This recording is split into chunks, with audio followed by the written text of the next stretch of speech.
Mi hijo, mi único hijo, me llamó perdedor en la cara, en un restaurante lleno de gente. Lo hizo delante de mi exesposa y de su nuevo y exitoso marido. No levanté la voz. No discutí.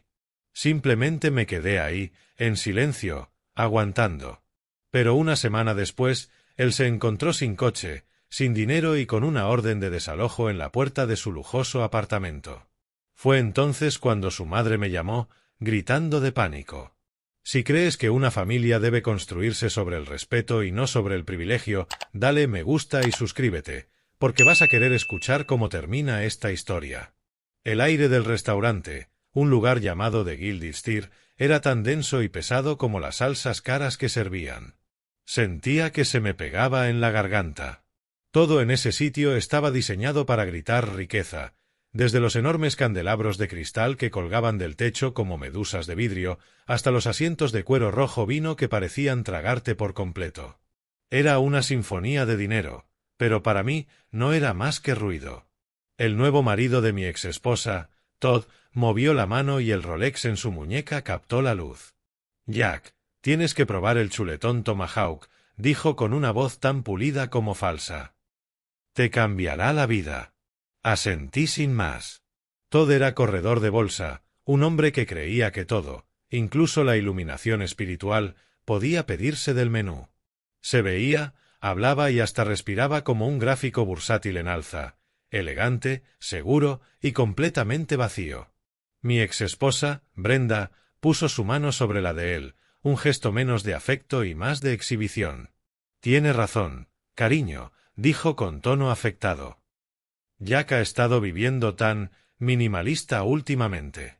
«¿Verdad, Jack? Seguro ya ni recuerdas cómo saben las cosas buenas». Pronunció la palabra minimalista como si se tratara de una enfermedad terminal. Habían pasado 5 años desde nuestro divorcio y aún no podía entender mi decisión. Después de que mi esposa Sara, la madre de Leo, falleciera de cáncer, vendí la empresa constructora que había levantado desde cero. Tenía suficiente dinero para vivir tranquilo el resto de mi vida, y suficiente de esas reuniones a las 5 de la mañana y del estrés que devoraba el alma. Le había prometido a Sara, en su lecho de muerte, que no dejaría que el trabajo me consumiera, que viviría también por ella. Brenda lo llamó rendirse. Yo lo llamé cumplir una promesa. Pues a mí me parece genial, intervino Leo, mi hijo. Pero no me miraba a mí, miraba a Todd, con los ojos brillando de admiración. Me gusta su estilo, su forma de decidir, de avanzar siempre. Leo tenía 24 años, pero en ese momento parecía un adolescente buscando la aprobación del capitán del equipo. Había abandonado su carrera en administración, diciendo que el sistema estaba obsoleto. Su propio camino, hasta ese momento, estaba pavimentado completamente con mi dinero. Hablando de avanzar, dijo con entusiasmo, «Quiero hablarte de Momentum Digital». Ese era el gran nombre de su startup, una idea que solo existía en unas cuantas diapositivas de PowerPoint. El camarero llegó y tomó el pedido de Todd con una leve reverencia. Yo pedí un simple filete mignon, lo que provocó una mirada de desaprobación de Brenda. Apenas se fue el camarero, Leo empezó su presentación. Escupía una cascada de palabras vacías que había aprendido en vídeos de Internet. Sinergia, optimización, mercados no explotados. Podía ver a Todd sintiendo con fingido interés, pero su mirada se desviaba constantemente hacia el bar. «Y por eso necesito la inversión inicial», concluyó Leo, casi sin aire. «Solo $50.000 para despegar y hacer realidad la visión». Cayó un silencio pesado sobre la mesa. Todd dio un sorbo lento a su vino. «Leo», dijo con voz empapada de falsa compasión, «la idea tiene pasión y eso me encanta. Pero el mercado está volátil. Empezar algo nuevo ahora es un gran riesgo. Quizá en 1 o 2 años». Era un no educado. Un no profesional. Pero Leo no lo entendió así. Su rostro se desplomó y su mirada esperanzada giró hacia mí, el plan de respaldo, el banco de papá. Lo miré fijamente. «Leo», dije con calma, «¿cuál es tu plan para conseguir tu primer cliente?» Parpadeó. Bueno, anuncios en redes sociales dirigidos a negocios locales. Seguí presionando. ¿Cuál es tu presupuesto para eso? ¿Cuál es tu tasa de conversión estimada? ¿Y tu coste de adquisición por cliente frente a su valor de por vida? Su confianza se desmoronó.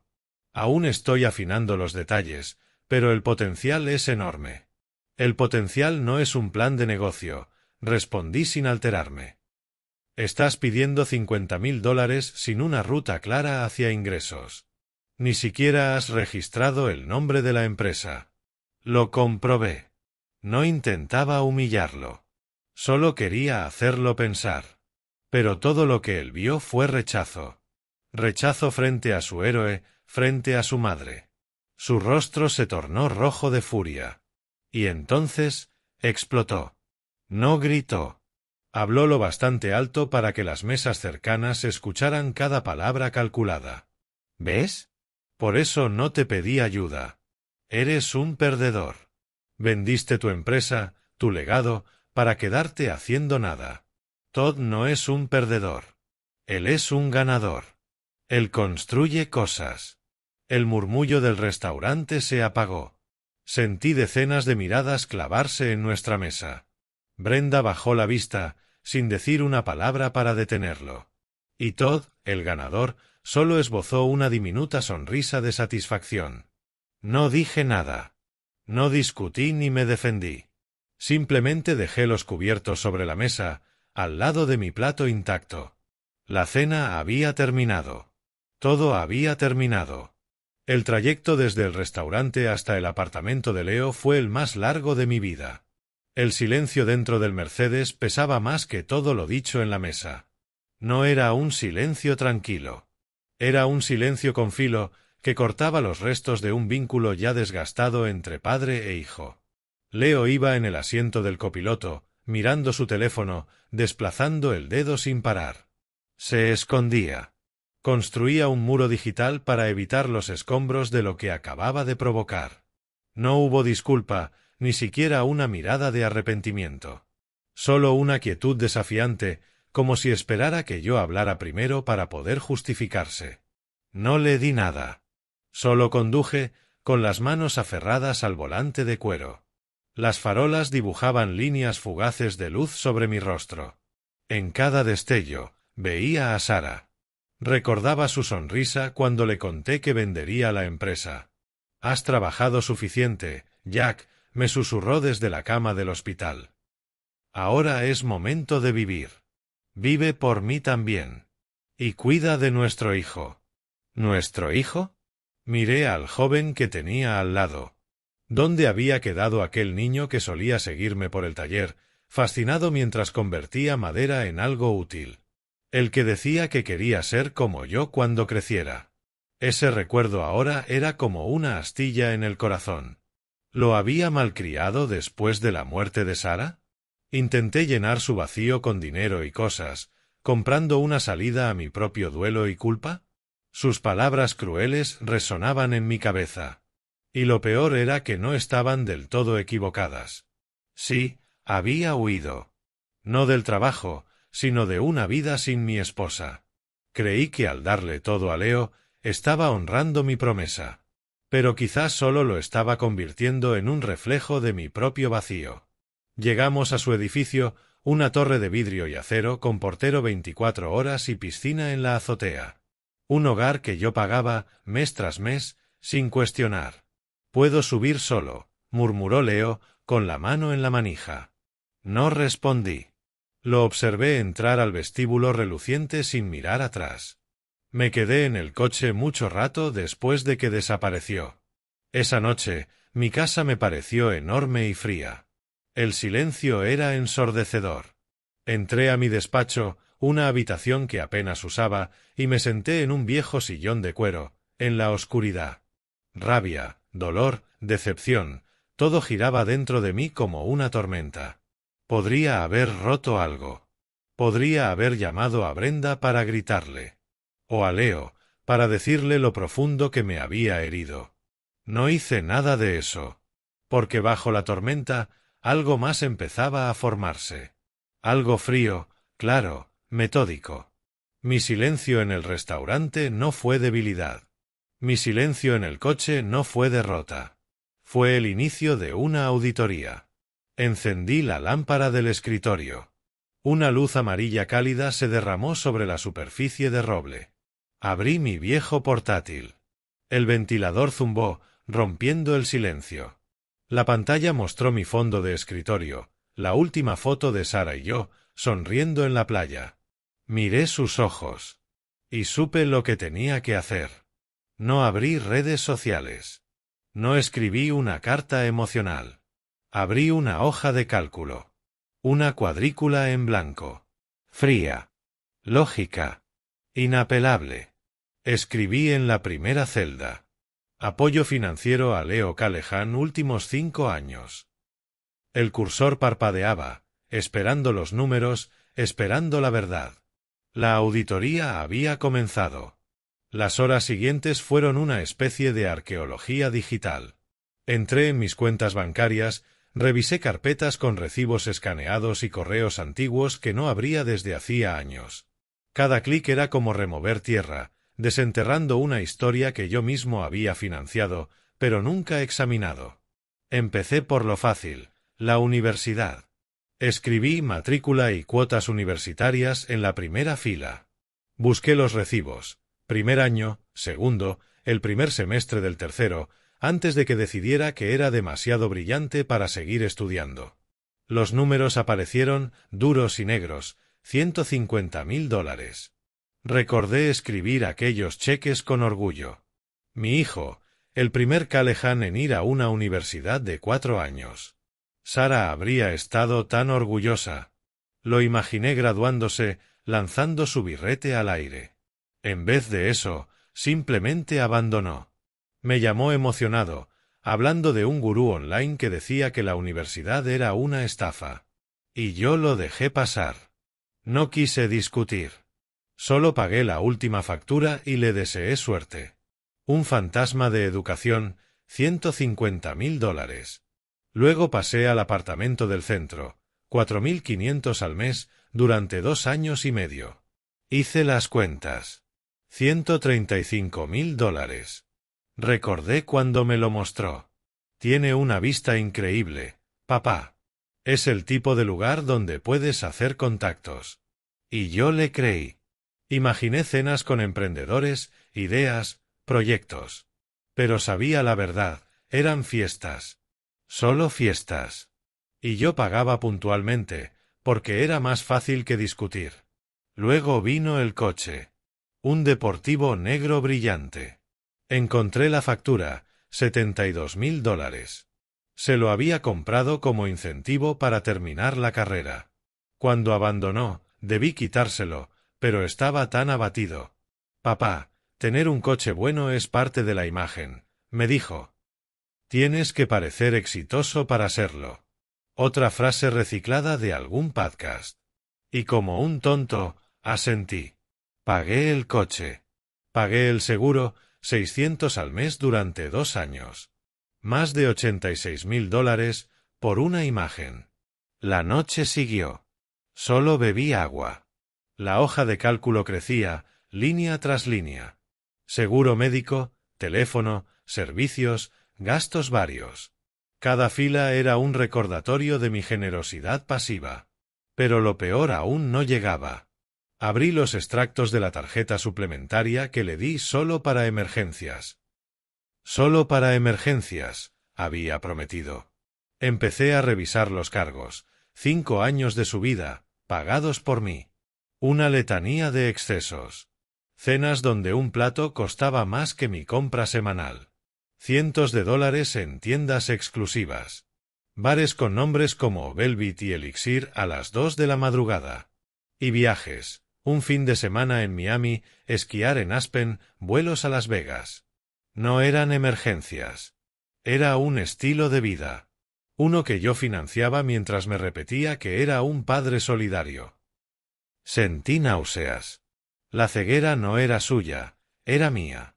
Había estado tan desesperado por darle todo lo que yo nunca tuve, tan aterrorizado del silencio que dejó Sara, que me negué a ver la verdad. No estaba apoyando su sueño. Estaba subsidiando su ilusión. Mis dedos volaban sobre el teclado, impulsados por una rabia fría y lúcida. Clasifiqué todo: restaurantes, bares, ropa, viajes, lujos varios. Horas de trabajo, solo el sonido del teclado y el zumbido del ordenador. Cuando el cielo empezó a aclararse, ya tenía 5 años de datos.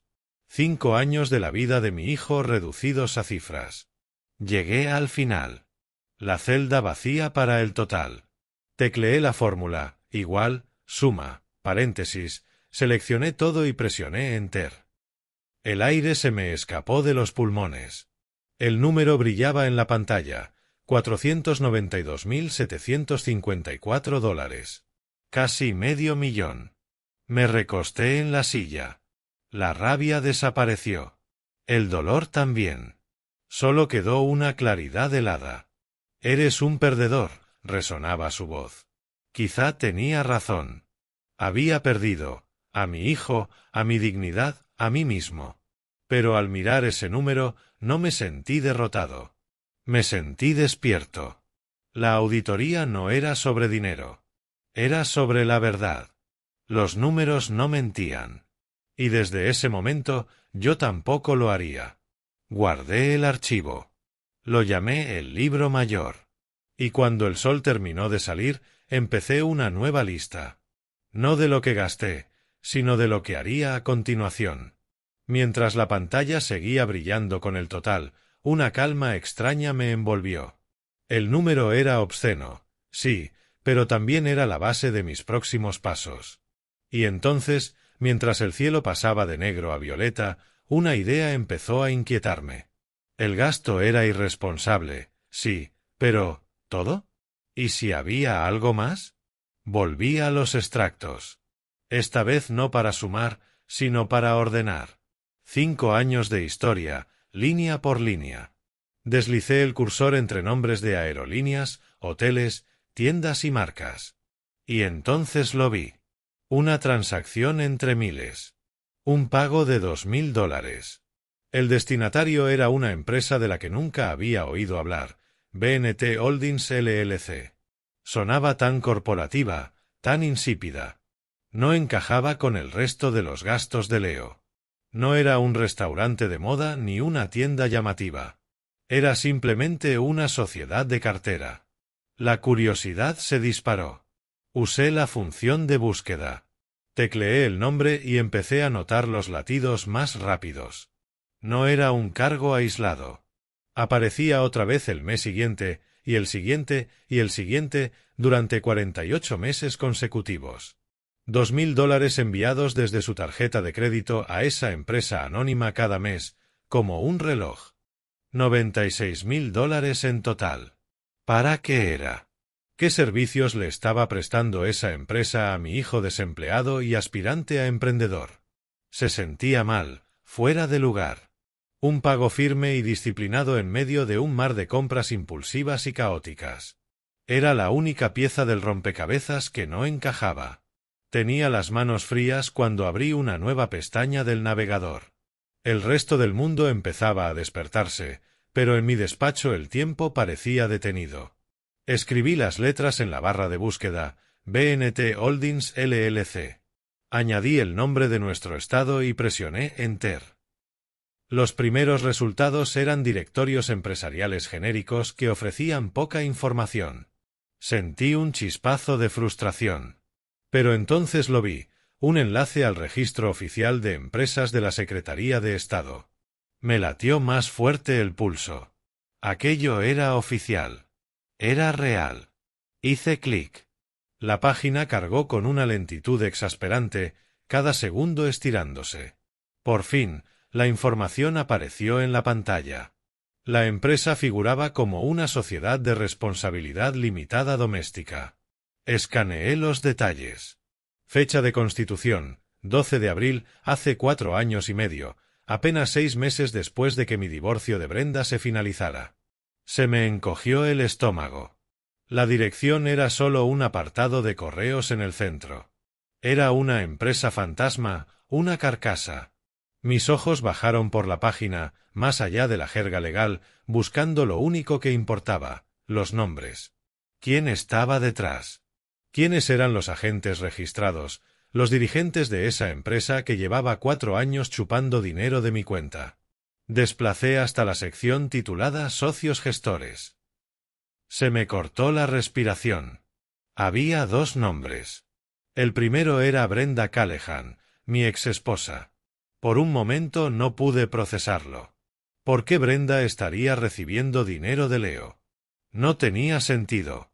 Y entonces mis ojos cayeron sobre el segundo nombre, justo debajo del suyo, Todd Sterling. La habitación se volvió fría. La hoja de cálculo en la otra pantalla, con su total impactante de casi $500,000, de pronto parecía insignificante. Ese número representaba la historia de la debilidad de un padre y la sensación de derecho de un hijo. Era un drama familiar. Pero esto era distinto. No era un drama. Era una conspiración. Se trataba de un plan calculado y a largo plazo para defraudarme usando a mi propio hijo como tubería. Los pagos constantes de $2,000 no eran por un servicio misterioso. Eran una asignación secreta, una comisión, un flujo silencioso de ingresos para Brenda y su nuevo marido, financiado por mi generosidad mal dirigida y blanqueado a través de la tarjeta de crédito de nuestro hijo. No solo estaban observando cómo él malgastaba mi dinero. Se estaban llevando su tajada activamente. Me vino a la mente la sonrisa autosatisfecha de Todd en el restaurante. La forma en que Brenda no dijo nada, no era apatía. Era complicidad. Yo había ido a esa cena pensando que mi hijo era el problema. Ahora entendía que él solo era el síntoma de una enfermedad mucho más profunda y mucho más fea. No me fui a la cama. Dormir era un lujo que no podía permitirme. Mientras el sol proyectaba sombras largas y tempranas sobre el césped, preparé café, negro y fuerte. El sabor amargo afiló mi enfoque. La tormenta emocional de la noche había pasado, y en su lugar quedaba un paisaje de claridad fría y dura.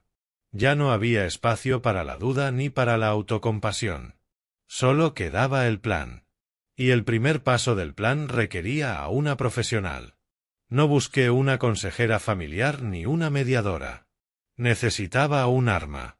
Años atrás, un conocido de negocios me había mencionado a una abogada que usó en una disputa contractual complicada.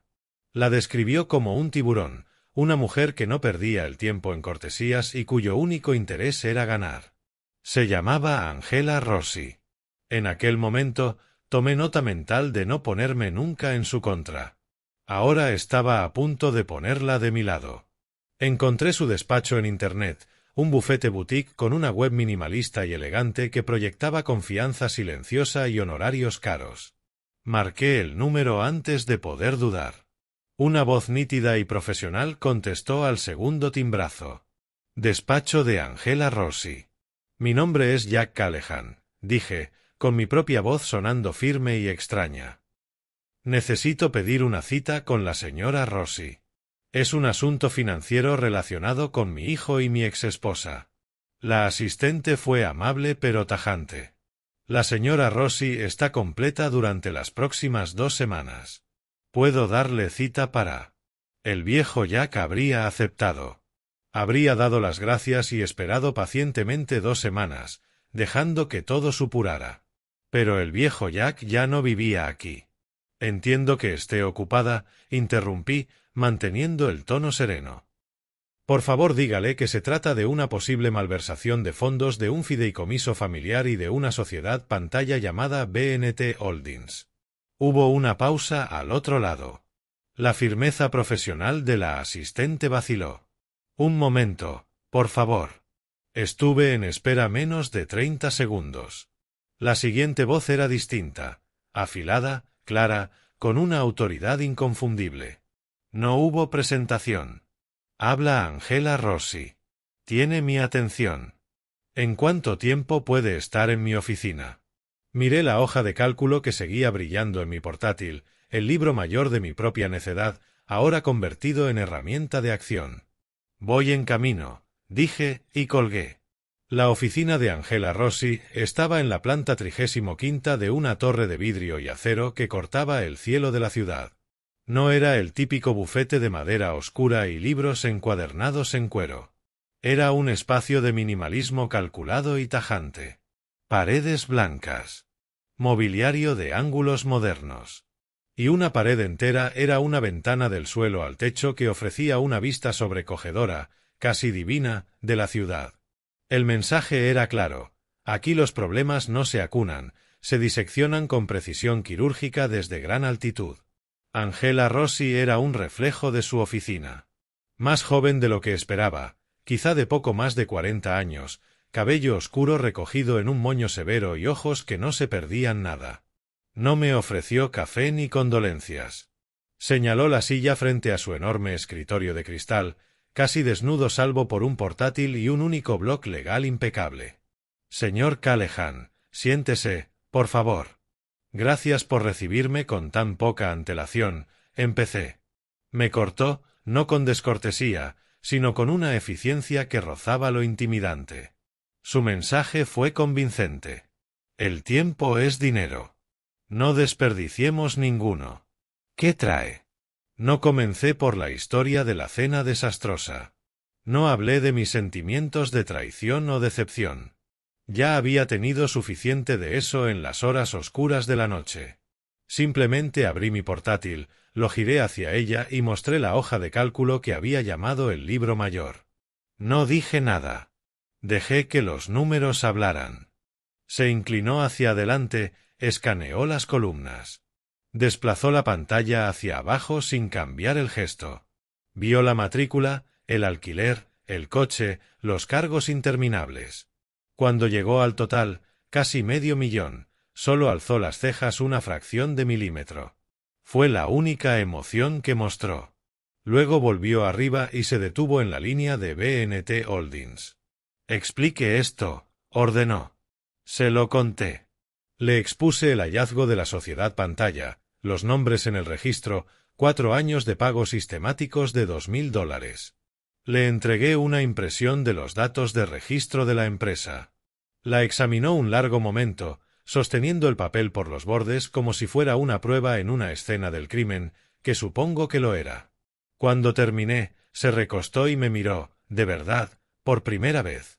La evaluación fue intensa, como una radiografía de mi determinación. Bien, señor Callahan, dijo, todo negocios. Vamos a dividir esto en 2 asuntos separados, porque legalmente lo son. El primer asunto es su hijo. El segundo, su exesposa y su marido. Entrelazó los dedos. Primero, su hijo. Quiero que tenga esto muy claro. El dinero que le ha dado, matrícula, alquiler, efectivo para gastos, todo eso se fue. Legalmente se consideran donaciones. Se las dio libremente, sin contrato escrito de devolución. No hay vía legal para recuperar ese dinero. Gastaríamos una fortuna en tribunales para perder. Intentarlo lo haría parecer vengativo y necio. Así que vamos a dar por perdido ese $500,000 como una lección de vida carísima y dolorosa. ¿Entiende? Asentí. No estoy aquí por el dinero que ya perdí. Estoy aquí por lo que viene. Un destello que podría haber sido respeto cruzó fugaz por sus ojos. Bien, dijo. Porque en lo que viene es donde tenemos todo el poder. Las donaciones están en el pasado, pero los activos que él usa ahora no son donaciones. Son privilegios. Privilegios que están completamente bajo su control. El apartamento está arrendado a su nombre. El coche está titulado a su nombre. La tarjeta de crédito es su cuenta. No tiene obligación legal de seguir proporcionando nada. Terminar estos acuerdos no es venganza. Es usted, propietario y titular, decidiendo poner fin a un servicio. Es limpio, rápido y totalmente defendible. Hizo una pausa, dejando que calara. Ahora, el segundo asunto, continuó, la voz aún más filosa. Su exesposa y el señor Sterling. Esto es distinto. No es una pelea familiar. Es potencialmente un esquema coordinado para defraudar. Usaron la tarjeta suplementaria y la cuenta de su hijo, destinadas a su sustento, para canalizar dinero directamente hacia ellos a través de una sociedad pantalla. Podemos argumentar que constituye malversación. Es una grave violación de confianza. No podemos prometer un caso penal, pero la amenaza de una demanda civil, de deposiciones, de poner sus finanzas y este sucio tinglado bajo el foco del descubrimiento legal, eso es un cañón apuntado a su vida cómoda. Es nuestra palanca. La herramienta para asegurarnos de que no vuelvan a molestarlo. Sentí que un peso se levantaba de mis hombros, reemplazado por un frío sentido de propósito. Entonces, ¿cuál es el plan? Pregunté. Angela giró su portátil y empezó a teclear. En pantalla apareció un calendario. El plan no es una sola acción. Es una secuencia, una demolición controlada. Vamos a desmantelar su estructura de apoyo pieza por pieza, maximizando el impacto psicológico y minimizando su capacidad de reacción. No queremos una gran explosión. Queremos una serie de golpes pequeños y contenidos que lo obliguen a enfrentar la realidad sin sus redes de seguridad habituales. Señaló la pantalla. Así va a funcionar. Día a día. Empezamos este lunes. Sin advertencias, sin llamadas emocionales. Solo acciones. Lunes, dijo, con voz de tambor. Empezamos con el coche. Es su símbolo de estatus, su libertad. A las 9 de la mañana, llamará a una empresa de recuperación. Como el título está a su nombre, es perfectamente legal. Les dirá dónde aparca. Para el mediodía, el coche no estará. Primer impacto. Él llamará, confundido y furioso. Usted le dará una respuesta simple, serena e inapelable. Necesitaba recuperar el coche. Martes, pasó el dedo al día siguiente. El apartamento. Mientras aún esté tambaleando por el coche, irá a la oficina de arrendamientos de su edificio. Usted es el único arrendatario en el contrato. Presentará un aviso de desalojo en 30 días, un trámite legal formal. El edificio le enviará a él la notificación oficial. Segundo impacto. El suelo bajo sus pies empezará a temblar. Miércoles. El dinero. Llamará a su emisora de tarjeta y reportará la tarjeta suplementaria como extraviada. La desactivarán de inmediato y emitirán una nueva solo para usted. La próxima vez que intente pagar un café o una cena, sufrirá la humillación pública de ser rechazado. Tercer y último impacto de la secuencia. Para la noche del miércoles, estará sin transporte, sin hogar en 30 días y sin acceso a su dinero. Me miró, intensa. Estará completamente aislado. Correrá a su madre y a Todd. Y ahí haremos el movimiento final. Hizo clic en viernes. El viernes por la tarde, mi despacho enviará una carta formal y cuidadosamente redactada, por mensajero y correo electrónico, a Brenda y a Todd, a su casa y a sus oficinas. La carta no será agresiva.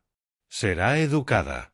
Dirá simplemente que estamos revisando su apoyo financiero a su hijo y hemos detectado ciertas irregularidades respecto a pagos a una empresa llamada BNT Holdings LLC, de la que figuran como socios gestores. La carta solicitará una reunión para discutir un acuerdo completo y amistoso que evite un posible litigio civil. Profesional, silenciosa y absolutamente aterradora para ellos. Se recostó. Y ese es el plan. Para el fin de semana, el mundo de su hijo habrá sido puesto patas arriba y su exesposa estará en pánico. Usted habrá dicho casi nada. Simplemente habrá recuperado lo que es suyo. ¿Preguntas? Miré el plan día por día en su pantalla. Era implacable. Era brillante. Era exactamente lo que necesitaba. Sin preguntas, dije. Manos a la obra. La mañana del lunes llegó con una luz gris y fría filtrándose por la ventana de mi cocina. Me senté con una taza de café negro. El plan de Angela se sentía menos como una estrategia legal y más como una lista de prechequeo antes del despegue. Por dentro reinaba una extraña ausencia de emoción. Ni rabia ni tristeza, solo un zumbido sereno de propósito. El fin de semana había sido una vigilia silenciosa, un último duelo por la relación que creí tener con mi hijo. Ahora el luto había terminado. Tocaba trabajar. A las 9 en punto de la mañana, levanté el teléfono. No dudé. Ya había buscado una empresa de recuperación de vehículos de 24 horas. Marqué. Citywide Recovery, ¿en qué puedo ayudarle? Contestó un hombre con voz áspera y cansada. Hola, dije, con voz firme y clara. Mi nombre es Jack Callahan. Necesito coordinar la recuperación de un vehículo. Se oyó teclear. De acuerdo, señor Callahan. ¿El título del vehículo está a su nombre? Sí, confirmé. Soy el único propietario. ¿Y la razón de la recuperación? Repetí las palabras que Angela me había dado, un escudo legal contra cualquier argumento emocional. El usuario autorizado del vehículo está incumpliendo nuestro acuerdo verbal de uso. El hombre no pidió detalles. Claramente no le importaban. Era solo otro trabajo. Entendido. Necesitaré la marca, modelo y color, la matrícula y la dirección donde suele estar aparcado. Se lo di todo sin el menor temblor. La marca y modelo del deportivo negro, la matrícula que me sabía por la póliza y la ubicación exacta en el garaje residencial del edificio de Leo. Conocía el número de plaza. Yo había pagado por ese espacio reservado. Tenemos una grúa por la zona, dijo al cabo de un momento. Podemos asegurarlo en el plazo de 1 hora. Le contactaremos cuando el vehículo esté en nuestra posesión. Gracias, contesté. Necesitaremos una tarjeta para la tarifa del servicio, señor. Le di el número de mi tarjeta, no la que usaba Leo. La transacción se aprobó en segundos. El hombre confirmó por última vez y la llamada terminó. Dejé el teléfono sobre la mesa. Estaba hecho. Había caído la primera ficha. Miré por la ventana, pero no veía mi jardín. Veía el día en que le regalé ese coche a Leo. La cara de alegría pura. Me abrazó como hacía años no lo hacía. No te voy a defraudar, papá, prometió. Le creí. Le entregué las llaves de un símbolo de $72.000 de mi esperanza, y él lo condujo directo hacia el precipicio. No hubo satisfacción en lo que acababa de hacer. No sentí revancha. Fue más bien como una amputación necesaria. Cortar la parte enferma, no para castigar, sino para salvar lo que quedaba. Di otro sorbo a mi café. Se había enfriado. Solo quedaba esperar el sonido de la primera pieza al caer. Sabía que no tardaría. La llamada llegó 1 hora y 12 minutos después de colgar con la recuperadora. Acababa de enjuagar la taza cuando el móvil vibró sobre la encimera de granito. En la pantalla apareció la cara de Leo, una foto de tiempos más felices. Dejé que sonara 2 veces antes de contestar, un gesto pequeño pero significativo.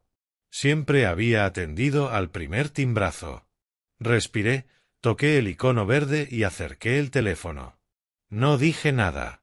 Papá, ¿estás ahí? Su voz era aguda, con un hilo de pánico desconocido. Aquí estoy, Leo, dije. Mi voz, tranquila, pareja. Mi coche ha desaparecido. Bajé al garaje y no está. Llamé a la policía. Creen que lo robaron.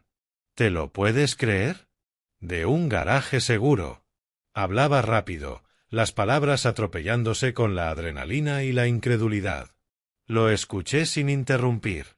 Dejé que el silencio flotara un segundo después de que terminara. No lo robaron, Leo, dije. Hubo una pausa.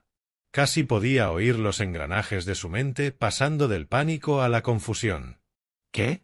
¿Cómo que no lo robaron? El coche no está, papá.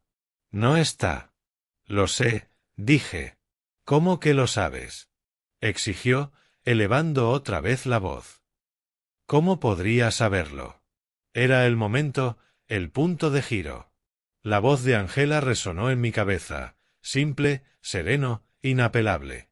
Porque mandé a recogerlo, respondí, con un tono tan plano y factual como si hablara del clima. El silencio que siguió fue profundo. Se estiró 5 segundos enteros. Pude imaginarlo de pie en ese garaje de hormigón, el móvil pegado a la oreja, el rostro convertido en una máscara de absoluto desconcierto. El mundo que él conocía, un mundo que se doblaba ante cada uno de sus caprichos, acababa de inclinarse sobre su eje. ¿Cómo? Balbuceó por fin. Las palabras apenas fueron un susurro. ¿Hiciste que se lo llevaran? ¿De qué estás hablando? ¿Por qué harías eso? Necesitaba el coche de vuelta, dije, usando la frase exacta que me había dado Angela. Era perfecta en su simplicidad.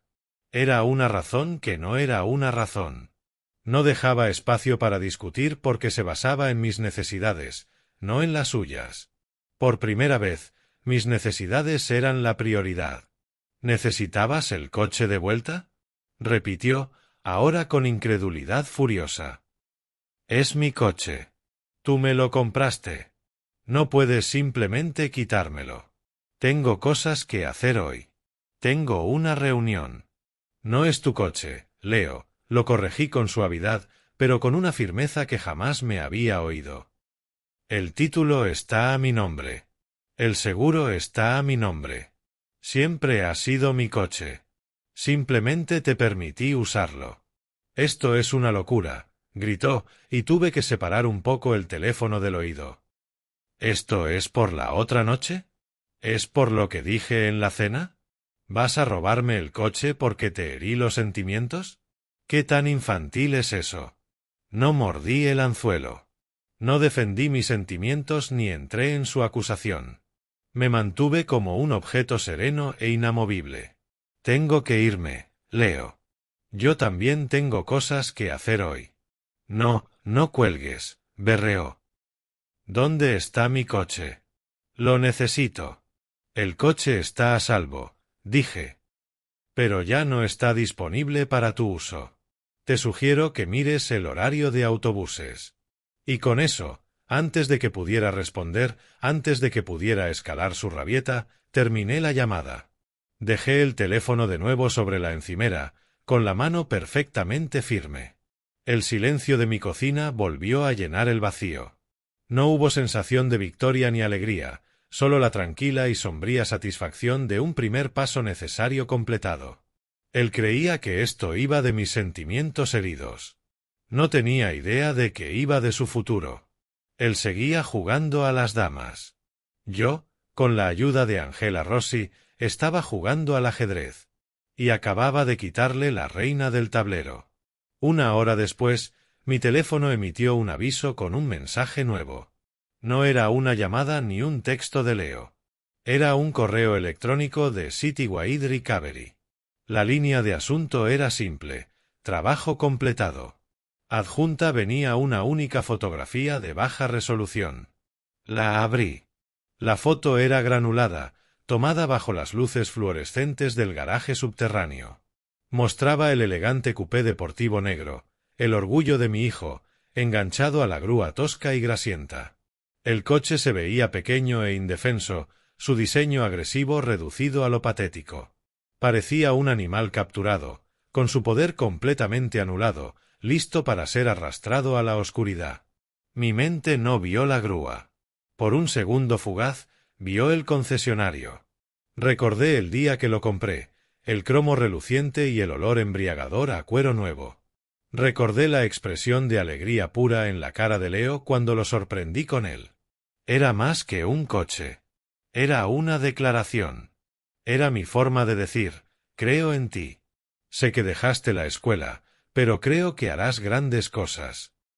Era un pedazo de $72,000 de mi fe en él, una manifestación física de mi esperanza. Aquella vez me rodeó con los brazos, un abrazo sincero y sentido, de los que no recibía desde hacía años. No te voy a fallar, papá, prometió, con la voz cargada de emoción. Una promesa que se evaporó en una nube de cenas carísimas y gastos irreflexivos, una promesa hecha añicos por los números fríos y duros de mi hoja de cálculo. El hombre que compró ese coche era un iluso esperanzado, un padre que creyó que podía comprar la ambición de su hijo. Ese hombre ya no existía.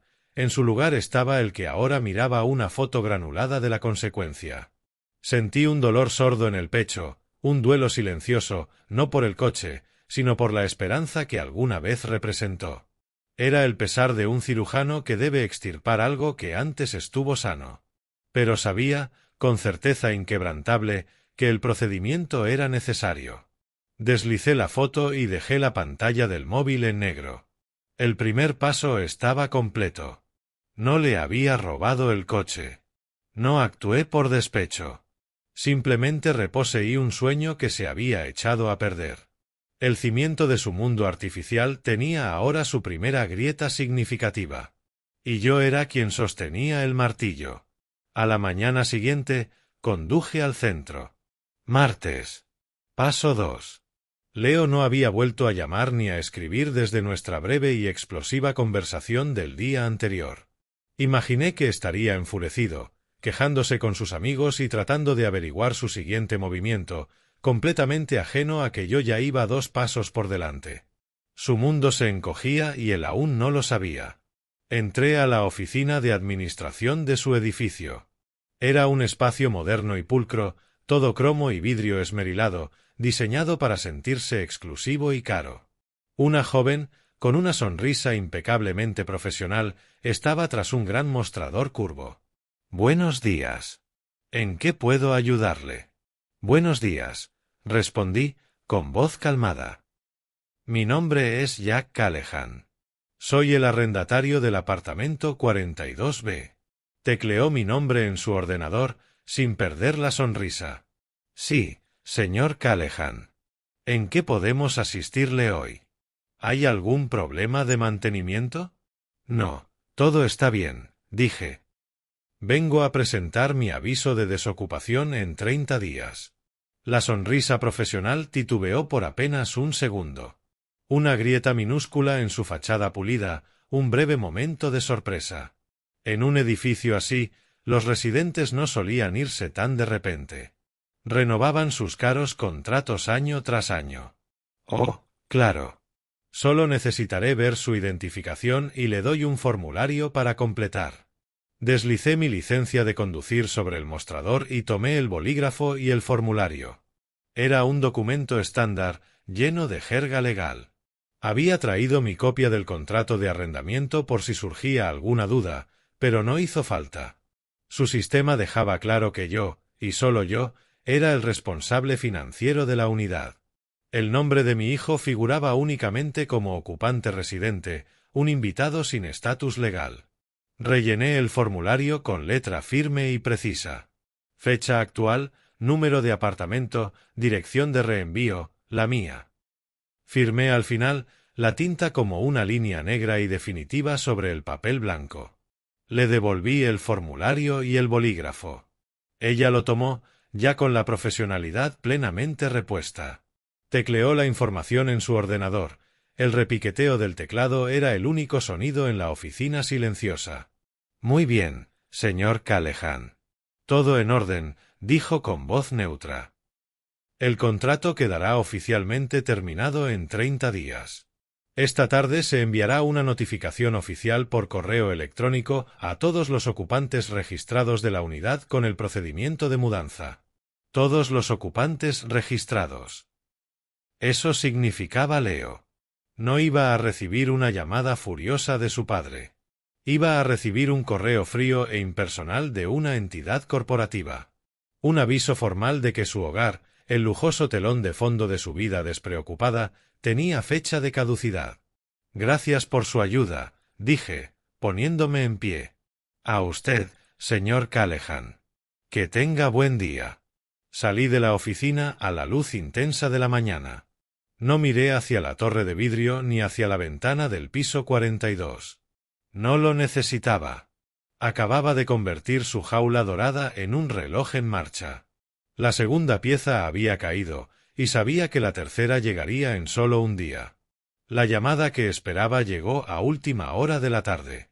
Había pasado el día revisando metódicamente archivos viejos en mi despacho, una tarea mundana que mantenía ocupadas mis manos y enfocada mi mente. Estaba clasificando un tubo de planos cuando mi teléfono, que había dejado en la esquina del escritorio, empezó a vibrar. Vi el nombre de Leo en la pantalla. Dejé con calma el plano que sostenía, me limpié una mancha de polvo de los dedos y contesté en la tercera vibración. «Hola, Leo». «No me vengas con hola, Leo», rugió. La voz al otro lado ya no era la del pánico confuso del día anterior. Era otra cosa. Era el sonido de una rabia pura y desatada. Cruda, resquebrajándose con una furia que rozaba la histeria. «Un correo. Me mandas un correo. Un aviso de desalojo. ¿Estás loco?» Fue del administrador del edificio, Leo, no mío, dije, con voz deliberadamente suave, contrapunto a su erupción volcánica. «Es el procedimiento estándar». «¿Estándar?», chilló, tan alto que la bocina del teléfono distorsionó. «No hay nada estándar en esto. Me estás echando a la calle. Primero mi coche, ahora mi casa. ¿Qué sigue? ¿Vas a cancelar mi seguro médico? ¿Quieres matarme?» «Nadie quiere matarte», mantuve el tono nivelado. «Y no te están echando a la calle. Tienes 30 días, según el contrato de arrendamiento, un contrato que está a mi nombre». «No lo puedo creer», siguió, ignorando por completo la lógica. «No puedo creer que me hagas esto. Hablé con mamá. Dice que perdiste la cabeza. Dice que esto es exactamente lo frío, vengativo y mezquino que esperaría de ti. Por eso te dejó. ¿Lo sabías? Porque eres incapaz de sentir nada». Intentaba herirme con las palabras de su madre como arma. El viejo Jack se habría encogido. Habría sentido el aguijón, la necesidad de defenderse, de argumentar que no era frío, que la había amado, que lo amaba a él. Pero el viejo Jack estaba sepultado bajo una hoja de cálculo de recibos y una montaña de promesas rotas. «Brenda tiene derecho a su opinión», dije con calma. «Pero esto no le concierne. Es entre tú y yo. Le concierne cuando su hijo va a quedarse sin hogar por culpa de su propio padre lunático», gritó. «¿A dónde se supone que vaya? ¿Qué se supone que haga? Toda mi vida está en ese apartamento. Mi trabajo, mi ordenador, todo lo que necesito para mi negocio». «¿Tu negocio?», repetí despacio, dejando las palabras en el aire. Era la apertura que Angela y yo habíamos previsto, el momento de reencuadrar toda la conversación. «Justo de eso quería hablarte». Mi cambio de tono lo descolocó. Su arenga furiosa se detuvo, sustituida por un silencio receloso. «¿Qué pasa con mi negocio?», preguntó, con cautela. «Ahora eres un hombre de negocios, Leo», dije. «Eres el CEO de Momentum Digital. Tú mismo dijiste que la educación formal te frenaba, que estabas listo para abrirte camino. Admiro esa ambición. De verdad. ¿Y tu punto?», soltó. Pero el fuego de su voz había bajado un grado, reemplazado por la confusión. «Mi punto es que los negocios tienen gastos. Estructura de costos. El alquiler es un costo fijo. El transporte es un costo. Los empresarios exitosos no hacen que sus padres paguen su estructura de costos. Eso mina su credibilidad. Los hace parecer un hobby, no un proyecto serio». «¿Entonces qué?», espetó. «¿Vas a cortarme el grifo después de haberme apoyado todo este tiempo?». «No te estoy cortando el grifo, Leo», dije, firme pero no cruel. «Te estoy soltando. Te estoy dando la oportunidad de ser, de verdad, el hombre que dices querer ser. Tienes 24 años. Tienes una idea en la que crees. Es hora de que te sostengas sobre tus propios pies». El argumento era un muro de ladrillo que no podía atravesar. No podía discutir su edad. No podía negar sus propias ambiciones declaradas. Tomé sus propias palabras, sus propias justificaciones para su estilo de vida, y las convertí en la razón por la que ese estilo de vida debía terminar. Quedó atrapado por su propia narrativa. Toda la furia pareció drenarse de él de golpe, reemplazada por un pánico crudo y desesperado. «No puedo», susurró, sin pelea en la voz. «Papá», No puedo. No tengo dinero. Voy a quedarme en la calle. No puedes hacerme esto. Por favor. Era la súplica que esperaba, el intento final de arrastrarme de nuevo al papel de rescatador blando. Tienes 30 días para resolverlo, dije, con voz firme, sin traicionar el nudo de mi propio pecho. Eres inteligente y capaz. Tengo fe en ti. Y entonces, tal como Angela me había indicado, terminé la llamada. No le di ocasión de suplicar más, de llorar o gritar. La conversación terminó porque yo decidí que terminara. Dejé el teléfono boca abajo sobre el escritorio. El silencio que siguió fue pesado. El segundo golpe se había dado. Ahora era un pájaro en una jaula, mirando la puerta abierta, aterrorizado del vuelo que siempre dijo querer emprender. La mañana del miércoles se sintió distinta. Los 2 primeros pasos habían sido recuperar activos físicos, un coche y un apartamento. El siguiente era más fundamental. Consistía en cortar la línea de combustible, el flujo invisible e interminable de dinero que alimentaba la vida de consumo sin consecuencias de mi hijo. Era hora de cerrar la cuenta. Busqué el número al dorso de mi propia tarjeta y marqué. Tras un breve menú automático, respondió una agente con tono alegre. Gracias por llamar a Platinum Services. Mi nombre es María. ¿En qué puedo ayudarle hoy? Hola, María, dije. Mi nombre es Jack Callahan. Necesito reportar como extraviada una tarjeta suplementaria de mi cuenta. Con gusto le ayudo, señor Callahan, respondió, con empatía de manual. ¿Puede confirmarme el nombre del titular de la tarjeta suplementaria? Leo Callahan. Escuché el tecleo suave. De acuerdo, ya lo veo aquí. Por seguridad, ¿me confirma su fecha de nacimiento y los últimos 4 dígitos de su número de seguro social? Di la información. Era un ritual familiar, pero hoy se sentía distinto. No solo verificaba mi identidad. Afirmaba mi autoridad sobre la cuenta, una autoridad que había descuidado por demasiado tiempo. Gracias, señor Callahan. Todo coincide, dijo, animada. Acabo de poner una desactivación permanente a la tarjeta suplementaria terminada en 18842. Ya no podrá usarse para ninguna transacción. Emitiremos una nueva tarjeta suplementaria con un número distinto que debería recibir en 5 a 7 días hábiles. No será necesario, dije. Por favor, no emitan reemplazo. Quiero que el titular suplementario sea eliminado de mi cuenta por completo. Hubo una breve pausa. Por supuesto, señor. Puedo hacerlo ahora mismo. Para confirmar, está retirando el acceso de Leo Callahan a esta cuenta con efecto inmediato. Correcto. Más tecleo. Listo, señor. Está hecho. La tarjeta suplementaria ha sido desactivada y el usuario eliminado. ¿Puedo ayudarle en algo más hoy? No, María. Eso es todo. La llamada duró menos de 3 minutos. Fue una gestión administrativa simple y estéril. Con unas pocas palabras, corté el salvavidas financiero que lo mantenía a flote.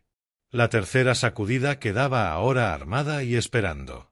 Solo necesitaba que intentara comprar algo. Y no dudaba de que ese momento llegaría muy pronto.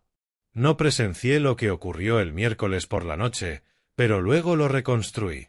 Fue la conclusión previsible e inevitable de la secuencia que había puesto en marcha. La demolición pública final de la ilusión en la que vivía mi hijo.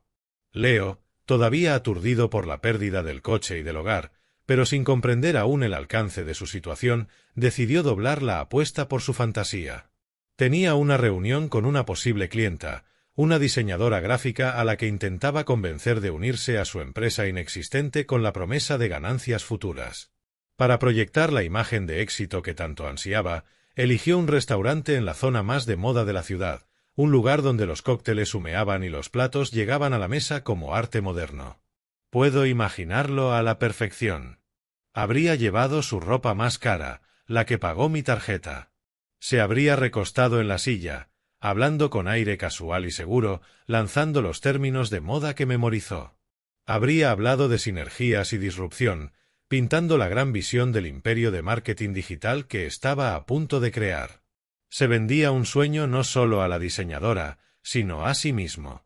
Por el precio de una cena cara, podía sentarse en aquella sala preciosa y fingir que era el hombre de sus ensoñaciones, poderoso, respetado, un éxito hecho a sí mismo. La diseñadora, una joven intentando abrirse camino en un campo competitivo, probablemente quedó cautivada o al menos intrigada. Leo podía ser encantador cuando actuaba. La cena habría ido bien. La comida exquisita, el vino a la temperatura perfecta. Al final, Leo, lleno de falsa confianza y vino caro, habría hecho un gesto grandilocuente. Yo invito, por supuesto, habría dicho, apartando cualquier intento de dividir la cuenta. Una inversión en nuestra futura colaboración.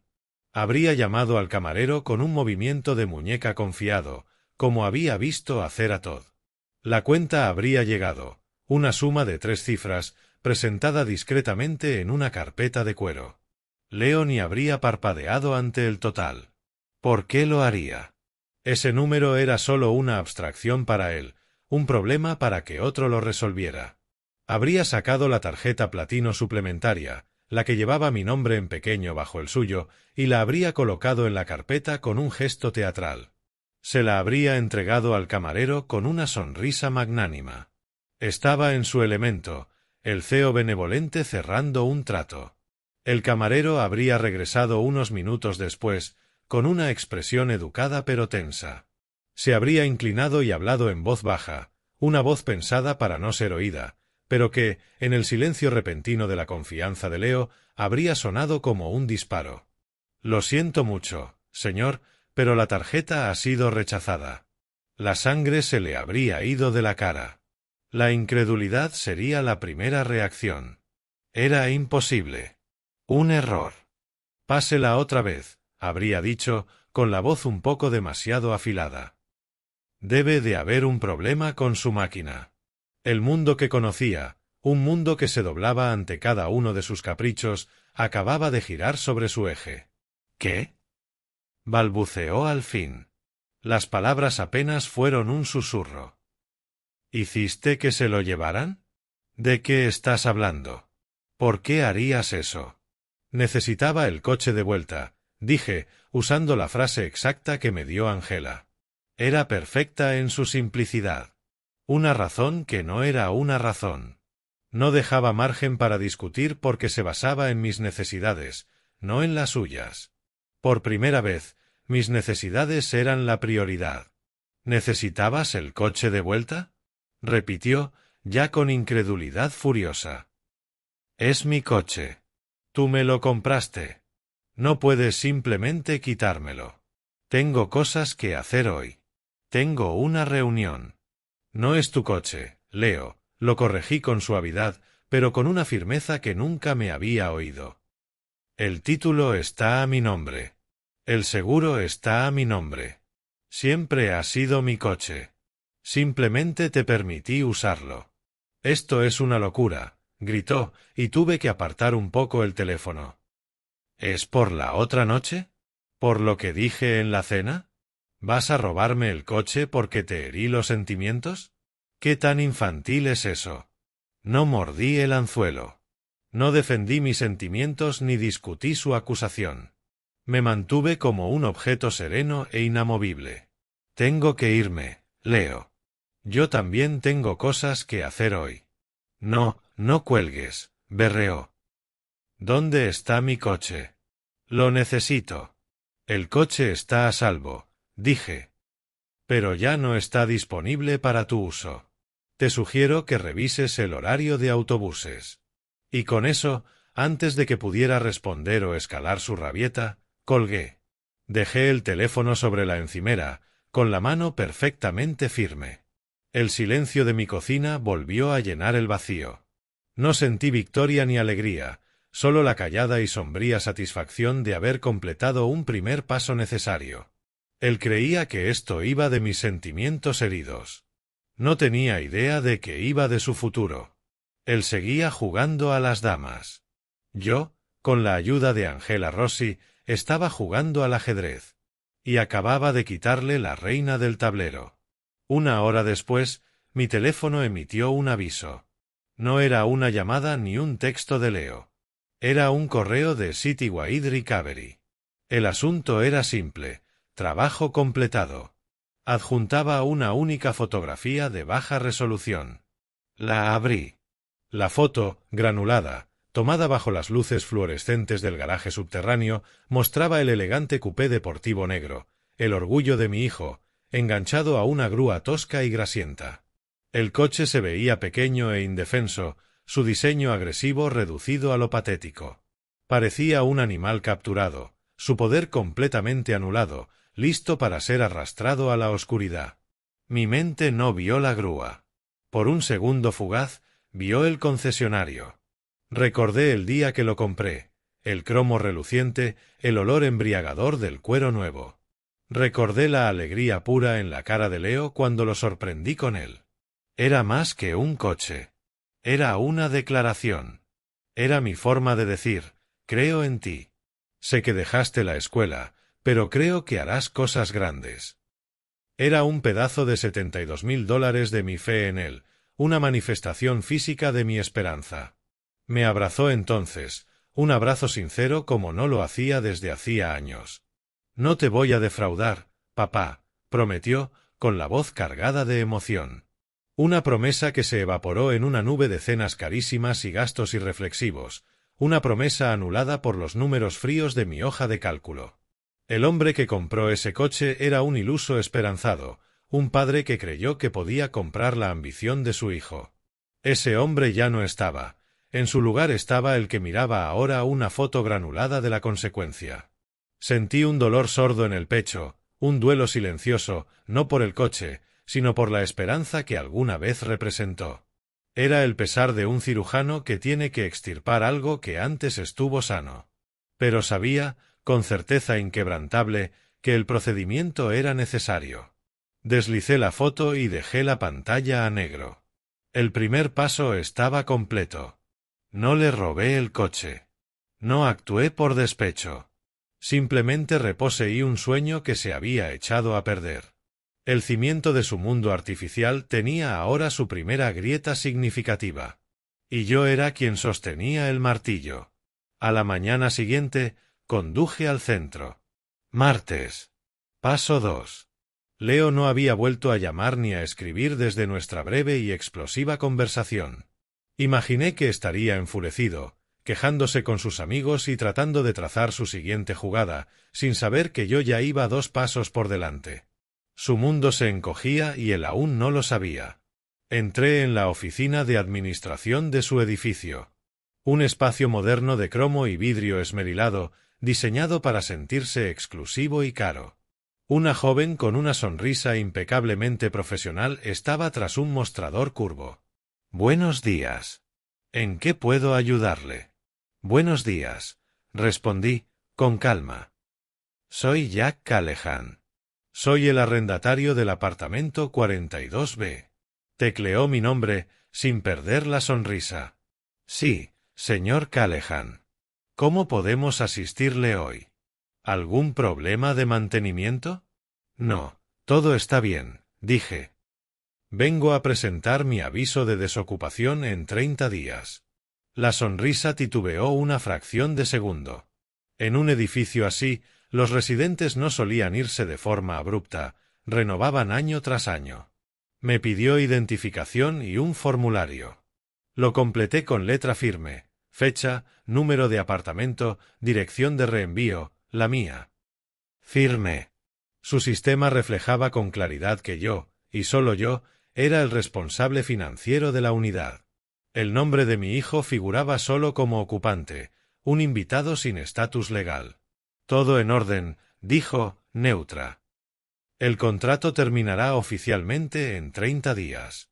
Esta tarde se enviará una notificación a todos los ocupantes registrados con el procedimiento de mudanza.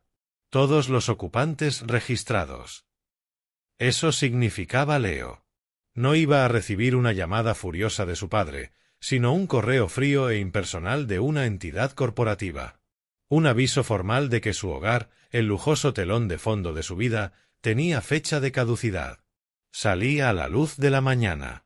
No miré hacia la torre ni a la ventana del piso 42. No hacía falta.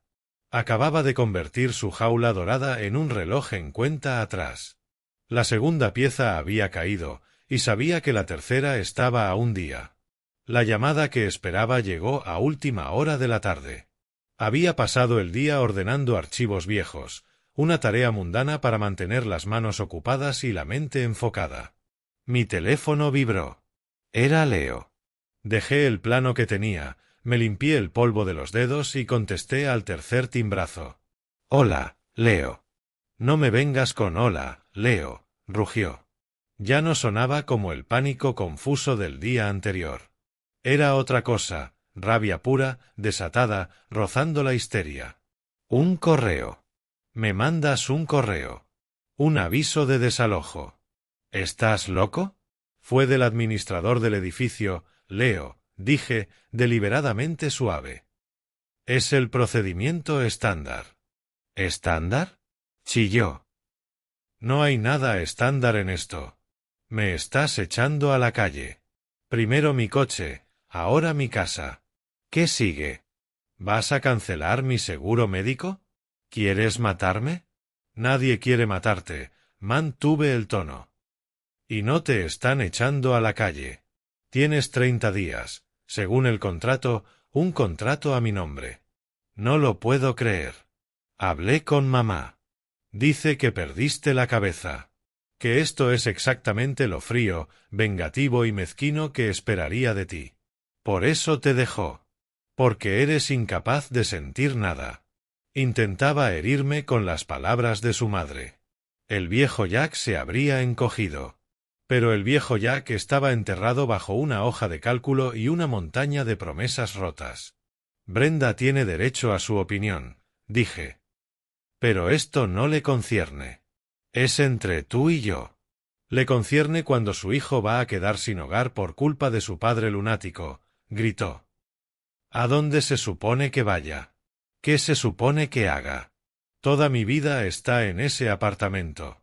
Mi trabajo, mi ordenador, todo lo que necesito para mi negocio. ¿Tu negocio? Repetí, despacio. Era la apertura que Angela y yo habíamos previsto, reencuadrar la conversación. Justo de eso quería hablar. Mi cambio de tono lo descolocó. Su diatriba se detuvo, sustituida por un silencio receloso. ¿Qué pasa con mi negocio? Preguntó, con cautela. Eres un hombre de negocios, Leo. Eres el CEO de Momentum Digital. Dijiste que la educación formal te frenaba, que estabas listo para abrirte camino. Admiro esa ambición. De verdad. ¿Y tu punto? Soltó, con menos fuego. Los negocios tienen gastos. El alquiler es un gasto. El transporte es un gasto. Los empresarios exitosos no hacen que sus padres paguen su estructura de costos. Eso mina su credibilidad. Los hace parecer un hobby, no un proyecto serio. ¿Entonces qué? ¿Después de apoyarme tanto tiempo me vas a cortar? No te estoy cortando, Leo, dije, firme pero no cruel. Te estoy soltando. Te doy la oportunidad de ser, de verdad, el hombre que dices que quieres ser. Tienes 24 años. Tienes una idea en la que crees. Es hora de que te sostengas sobre tus propios pies. El argumento era un muro de ladrillo. No podía discutir su edad ni negar sus ambiciones. Tomé sus propias palabras y las convertí en la razón por la que su estilo de vida debía terminar. Quedó atrapado por su narrativa. Toda la furia se le vació, reemplazada por pánico crudo. No puedo, susurró. Papá, no puedo. No tengo dinero. Voy a quedarme en la calle. No puedes hacerme esto. Por favor. Era la súplica esperada, el intento de arrastrarme otra vez al papel de rescatador. Tienes 30 días para resolverlo, dije, sin traicionar el nudo en el pecho. Eres inteligente y capaz. Tengo fe en ti. Y, tal como indicó Angela, terminé la llamada. No le di opción de suplicar, llorar o gritar. La conversación acabó porque yo decidí que acabara. Dejé el teléfono boca abajo. El segundo golpe estaba dado. Era un pájaro en jaula, mirando la puerta abierta, aterrorizado del vuelo que dijo querer. La mañana del miércoles se sintió distinta. Los 2 primeros pasos habían sido retirar activos físicos. El siguiente era más fundamental: cortar la línea de combustible, el flujo invisible de dinero que alimentaba su vida de consumo sin consecuencias. Era hora de cerrar la cuenta. Marqué el número al dorso de mi tarjeta. Tras un menú breve, respondió una agente alegre. Gracias por llamar a Platinum Services. Soy María. ¿En qué puedo ayudarle? Hola, María. Soy Jack Callahan. Quiero reportar como extraviada una tarjeta suplementaria de mi cuenta. Con gusto, señor Callahan. ¿Nombre del titular de la tarjeta suplementaria? Leo Callahan. Tecleo suave. De acuerdo, lo tengo. Por seguridad, ¿me confirma su fecha de nacimiento y los últimos 4 dígitos de su número de seguro social? Proporcioné los datos. Esta vez se sintió distinto. No solo verificaba mi identidad, afirmaba mi autoridad sobre la cuenta. Gracias, señor Callahan. Todo coincide. Acabo de desactivar permanentemente la tarjeta suplementaria terminada en 18842. Ya no podrá usarse. Emitiremos una nueva. No será necesario. No emitan reemplazo. Eliminen al titular suplementario de mi cuenta por completo. Pausa breve. Por supuesto. Para confirmar, retira el acceso de Leo Callahan con efecto inmediato. Correcto. Tecleo. Listo. Tarjeta desactivada y usuario eliminado. ¿Algo más? Nada más, María. Gracias. La llamada duró menos de 3 minutos. Un trámite estéril. Con unas palabras, corté el salvavidas financiero. La tercera sacudida quedaba armada y esperando. Solo hacía falta que intentara pagar algo. No dudaba de que sería pronto. No presencié lo que ocurrió esa noche, pero luego lo reconstruí. Fue la conclusión inevitable de la secuencia. La demolición pública final de su ilusión. Leo, todavía tambaleando por la pérdida del coche y del hogar, sin entender el alcance de su situación, decidió doblar la apuesta por su fantasía. Tenía una reunión con una posible clienta, una diseñadora gráfica, a la que intentaba convencer de unirse a su empresa inexistente con promesas de ganancias futuras. Para proyectar la imagen de éxito que ansiaba, eligió un restaurante en el barrio más de moda, donde los cócteles humeaban y los platos parecían arte moderno. Lo imagino perfecto, su ropa más cara, pagada con mi tarjeta, recostado en la silla, tono casual y seguro, lanzando palabras de moda. Hablando de sinergia y disrupción, pintando la gran visión del imperio de marketing digital que estaba por crear. Vendía un sueño no solo a la diseñadora, sino a sí mismo. Por el precio de una cena, Cara podía sentarse en ese salón hermoso y fingir que era el hombre de sus ensoñaciones, poderoso, respetado, un éxito hecho a sí mismo. La diseñadora, joven, intentando abrirse paso, probablemente quedó cautivada, o al menos intrigada. La comida exquisita, el vino perfecto. Al final, lleno de falsa confianza y de vino caro, Leo habría hecho el gesto grandilocuente. Yo invito, por supuesto, y habría apartado cualquier intento de dividir la cuenta. Una inversión en nuestra futura colaboración. Llamaría al camarero con un movimiento de muñeca, como vio hacer a Todd. La cuenta llegaría, una suma de 3 cifras, en una carpeta de cuero. Leo ni pestañearía. ¿Por qué? Ese número era una abstracción, un problema para otro. Sacaría la tarjeta platino suplementaria, la que lleva mi nombre en pequeño bajo el suyo, la dejaría en la carpeta con un gesto teatral y se la entregaría al camarero con una sonrisa magnánima. El CEO benevolente cerrando un trato. El camarero regresaría minutos después, con expresión educada pero tensa. Se inclinaría y, en voz baja, que sonaría como un disparo en el silencio repentino, diría: «Lo siento mucho, Señor, pero la tarjeta ha sido rechazada. El mensaje indica que contacte con el emisor. El camarero, siempre profesional, asentiría y se retiraría. Leo intentaría cubrir el pánico creciente con una risa forzada, soltando un chiste sobre la poca fiabilidad de la tecnología. Pero la semilla del pavor ya estaría plantada. Los segundos pasarían como horas. El camarero volvería, ahora con expresión definitiva. Lo he pasado de nuevo. Rechazado. Indica contactar al emisor. La humillación sería absoluta, pública, innegable. La diseñadora lo miraría con una expresión nueva, mezcla de lástima y comprensión. El exitoso emprendedor era un fraude. No llevaba otra tarjeta. Me aseguré de eso. Probablemente tendría menos de $20 en efectivo. No tenía coche que ofrecer como garantía. No tenía nada. Su identidad entera, la fachada cuidadosamente construida de Momentum Digital y su CEO visionario, se había hecho añicos por una pequeña transacción electrónica que no se completó. Tendría que hacer la llamada más vergonzosa de su vida, no a mí, todavía, sino a un amigo, rogándole que fuera al centro a pagar la cuenta para que no lo arrestaran por hurto de servicios. La diseñadora pondría una excusa cortés pero apremiante y lo dejaría allí, solo, sentado ante los restos de una comida que no podía pagar. Un rey destronado en su propio reino de fantasía.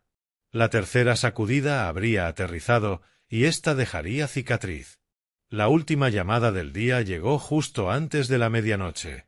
Estaba sentado en mi sillón, a oscuras, mirando las luces lejanas de la ciudad por el gran ventanal del salón. Cuando sonó el teléfono, no necesité mirar la pantalla para saber quién era. Contesté y esperé en silencio. Esta vez no hubo gritos, ni rabia, ni acusaciones. La voz al otro lado era casi irreconocible. Pequeña, desfondada y atravesada por un temblor de miedo puro. La voz de un niño que acaba de ver un fantasma. «Papá», dijo, apenas un susurro. «Aquí estoy», respondí, suave. La tarjeta, su voz se quebró. No funcionó en la cena. No funcionó. No estaba enfadado. Solo enunciaba un hecho tan imposible en su mundo que apenas podía comprenderlo. «Lo sé», dije.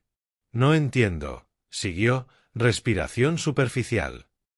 «Mi coche se fue. Me echan del apartamento.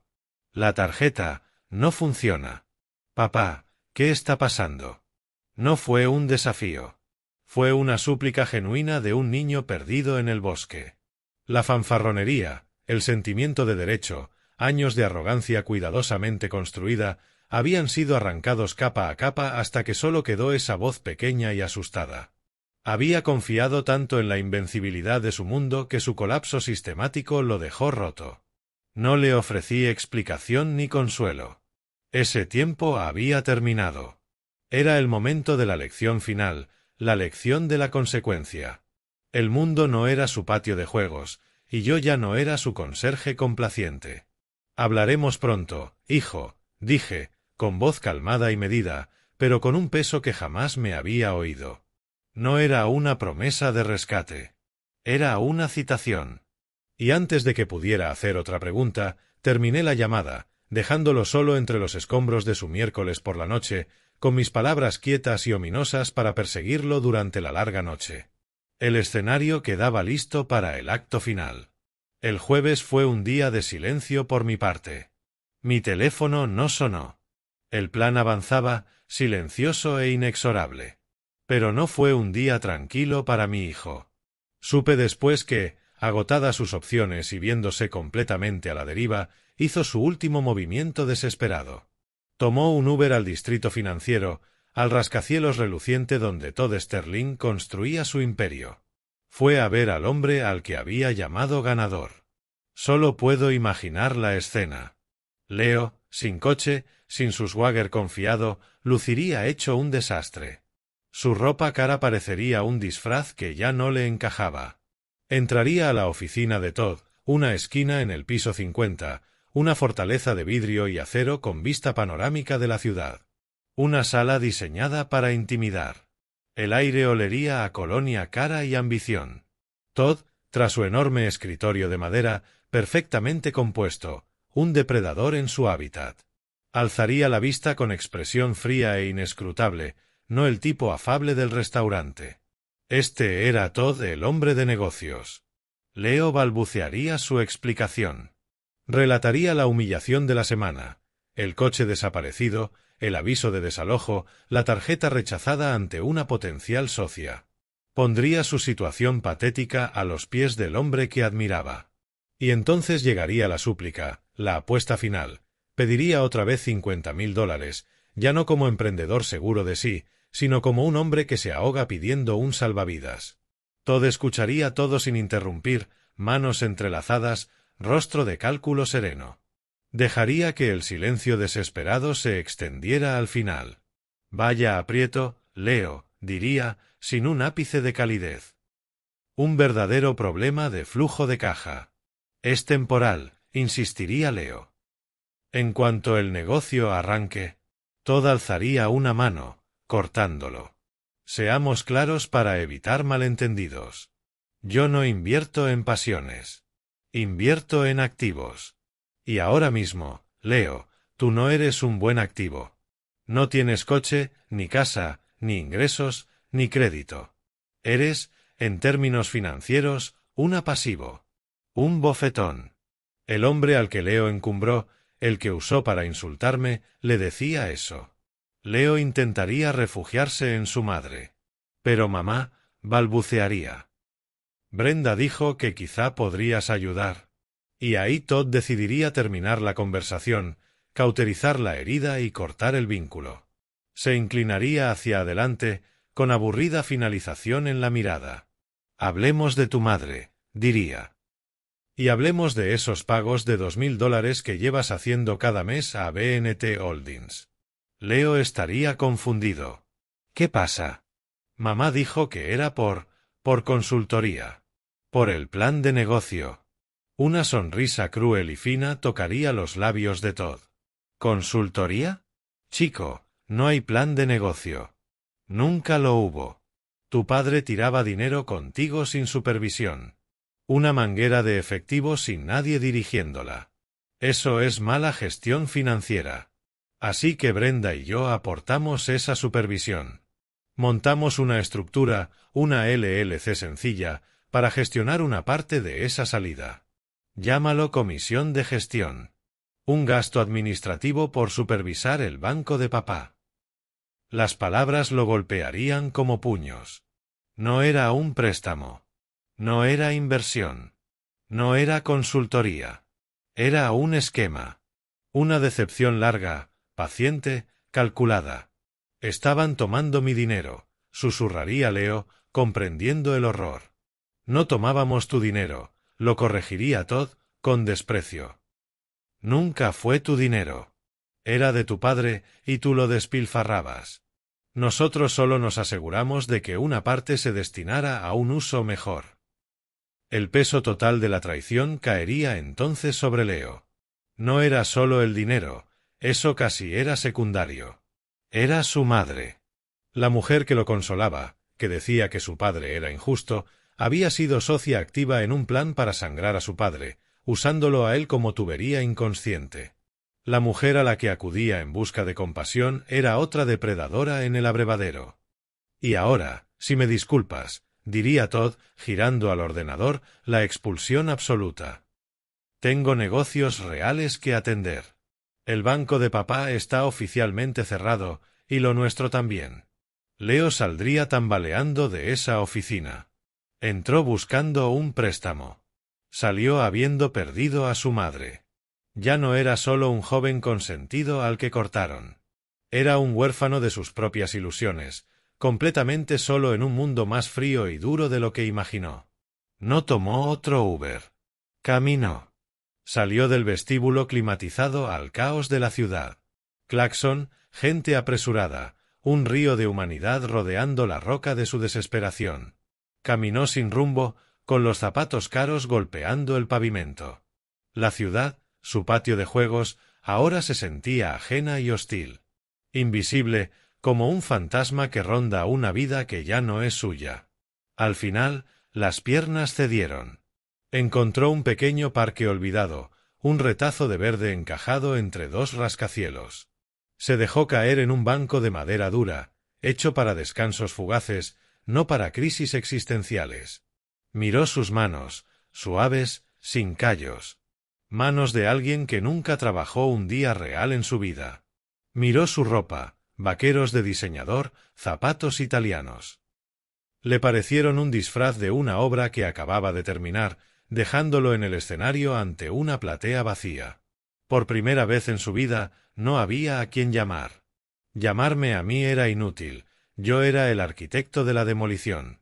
Llamar a su madre era imposible, una traición tan profunda que no podía procesarla. Llamar a sus amigos significaba admitir la verdad humillante, que su vida entera era una mentira financiada por un padre al que había despreciado en público. Era una isla y la marea subía.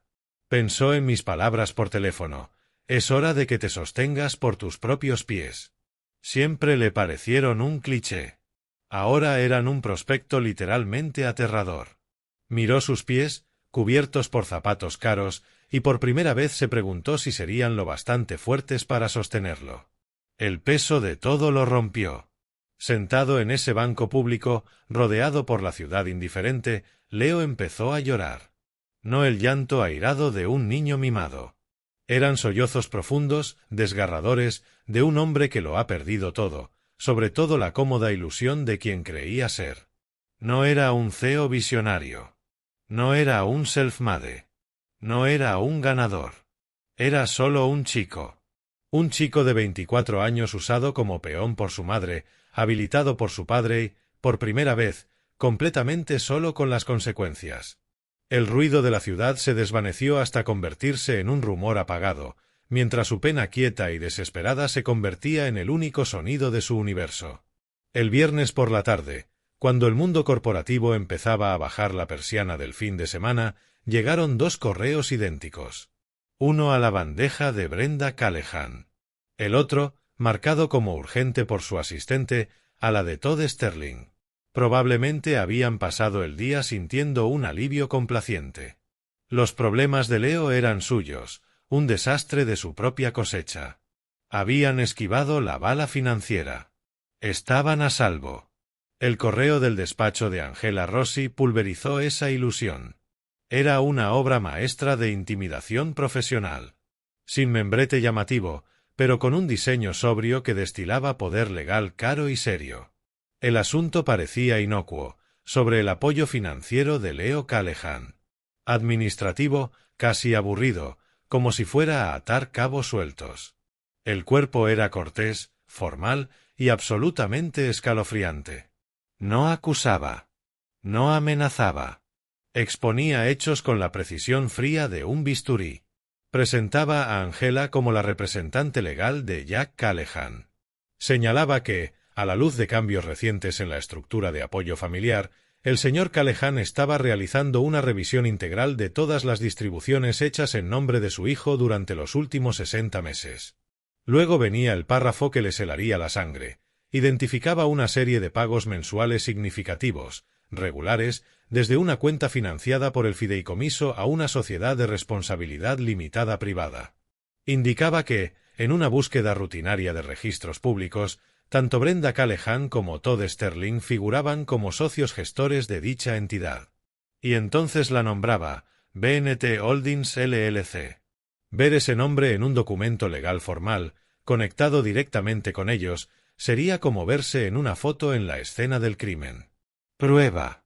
El esquema que creían ingenioso y seguro quedaba expuesto bajo la luz cruda del escrutinio legal. El párrafo final fue el golpe maestro. No era una exigencia ni una amenaza. Era una invitación cortés, en aras de resolver posibles malentendidos o irregularidades contables de manera amistosa y privada, proponían agendar una reunión. Sugerían que sería la forma más eficiente de lograr un arreglo pleno y final y evitar la duración, el costo y la publicidad de un eventual litigio civil. Cerraba con un remate profesional. Quedamos a la espera de su pronta respuesta para agendar esta conversación. Para Brenda y Todd, esas palabras no eran una invitación. Eran una citación, la declaración silenciosa y aterradora de que el juego había terminado. El cañón del que habló Angela estaba ya apuntado a los cimientos de su vida confortable. El correo aterrizó como un misil guiado, y la explosión ocurrió en el salón blanco impoluto de su casa multimillonaria.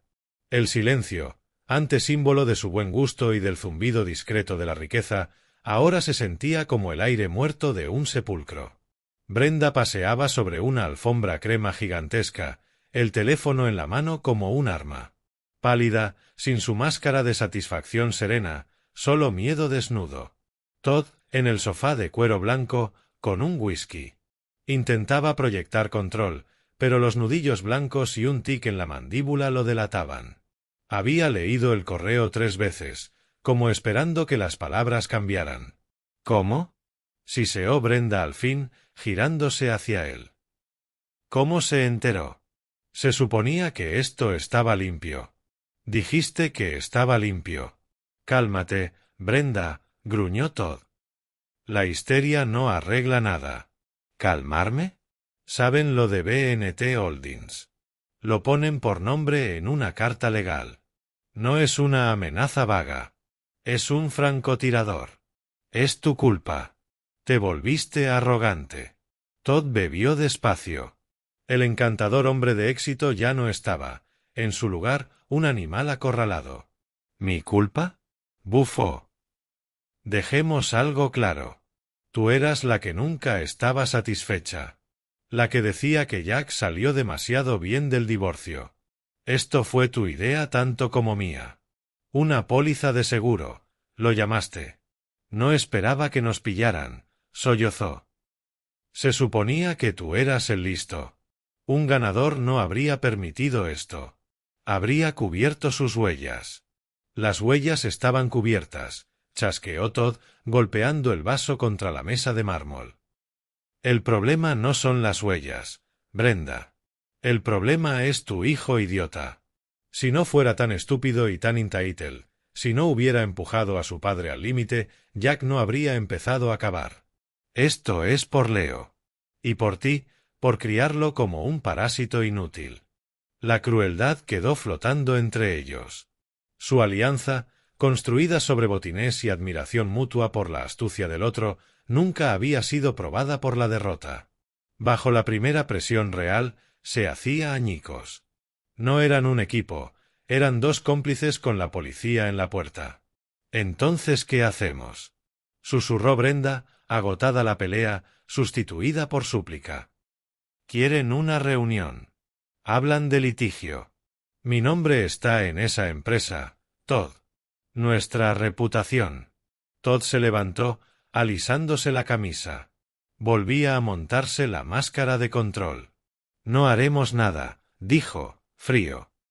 Yo me ocupo. Mañana contactaré a mi abogado. Tú no hablarás con Jack. No hablarás con Leo. No hablarás con nadie. Harás exactamente lo que yo diga. Tu pánico es una liabilidad que no me puedo permitir. Pasó a su despacho, dejándola sola en medio del vasto silencio. Ella miró su espalda alejarse, por primera vez lo vio como era, otro hombre aterrado de perder. Y su miedo ya no era solo por el dinero o la demanda. Era darse cuenta de que ató su destino a un barco que se hunde, y el capitán se salvará primero. El fin de semana pasó en un silencio profundo y desconocido. Yo lo pasé en el jardín, podando ramas muertas de los rosales, un trabajo metódico, paralelo a mis acciones de la semana. No supe de Leo. Tampoco de Brenda ni de Todd. Pero ese silencio no era paz. Era la calma tensa antes de la tormenta. La tormenta llegó a las 7 de la tarde del domingo. Sonó mi teléfono, Brenda en la pantalla. Había esperado esta llamada. Dejé que sonara 3 veces antes de contestar, una pequeña afirmación de los nuevos términos. Jack, dije. Jack, gracias a Dios, su voz era un cable de pánico. La condescendencia habitual había desaparecido, sustituida por un quejido agudo y desesperado. ¿Qué estás haciendo? ¿Qué demonios crees que estás haciendo? No respondí directamente. Brenda, dije, parejo. Suenas alterada. ¿Alterada? Alterada. Nuestro hijo está aquí, en mi salón, como un fantasma. Dice que le has quitado todo. El coche, el apartamento, el dinero. ¿Estás intentando destruir a tu propio hijo? Manipulación de manual, ella como madre preocupada, yo como agresor. Ese papel se le daba bien. Pero yo ya no estaba en la platea. Leo tiene 24 años, respondí. Es perfectamente capaz de encontrar un apartamento y gestionar sus finanzas. Solo le doy la oportunidad de hacerlo. ¿Y esta carta? Su voz se quebró. Esta carta amenazante de una abogada hablando de B&T Holdings. ¿Qué es eso? ¿De qué va todo esto? Quieres arruinarme, ¿verdad? Después de tantos años, buscas una venganza enferma. Dejé sus acusaciones colgando, sin respuesta. El silencio la obligó a escuchar el vacío de su fingida ignorancia. Oí su respiración rota. No intento arruinar a nadie, Brenda, dije al fin, bajo y firme. Solo estoy poniendo orden. Hay asuntos financieros que se han vuelto desordenados. Busco claridad. ¿Claridad? Repitió, extraña en su boca. Esto no es claridad, Jack. Es una declaración de guerra. No, dije. Es una invitación a una reunión.